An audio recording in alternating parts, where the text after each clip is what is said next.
Channel 404 viewers, SABC News there, coming back to us as well from that president's address. Now, Botswana's President Mokgweetsi Masisi has joined other SADC countries in calling for an end to sanctions on Zimbabwe. Masisi was speaking last night in Harare, where he is on a one-day visit. The two leaders will co-chair the binational commission today. The aim is to strengthen relations between Harare and Gaborone. With a sinking economy and high fuel tariffs, President Mnangagwa is under pressure to rebuild the economy. My dear colleague and brother, poverty is the root of chaos, while peace is the grantor of development. As you are aware, efforts to improve Zimbabwe's economy has accelerated since the advent of the new dispensation.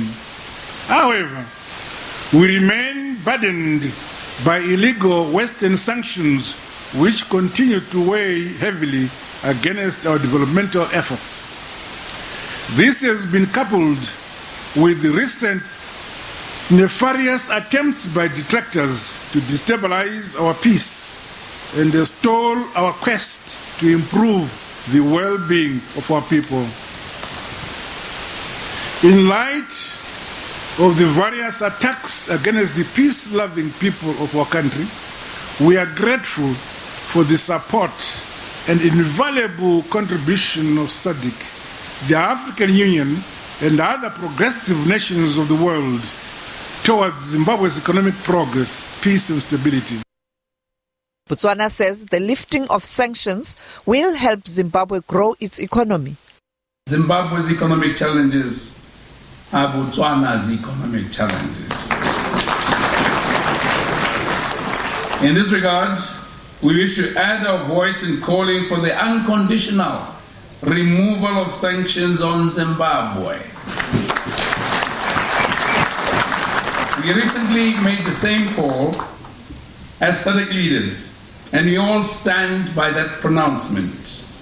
And in case you're in doubt, we shall have a conversation through our dinner. There's no doubt that the sanctions on Zimbabwe are a major stumbling block with serious deleterious effect on the country's efforts towards full economic recovery. It also commended Mnangagwa for creating space for political dialogue. We are also encouraged by the reform agenda you have embarked upon to boost economic recovery, as well as your initiative for a national dialogue. We hope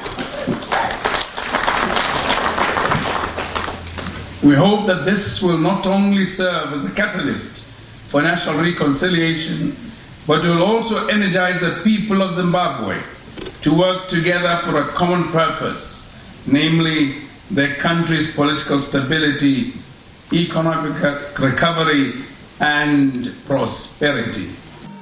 Meanwhile, the office of the President of Botswana has dismissed reports that Botswana will give Zimbabwe a credit line worth $600 million. President Mnangagwa will host his counterpart from South Africa, President Cyril Ramaphosa, next month. Sophie Mokgweetsi, SABC News.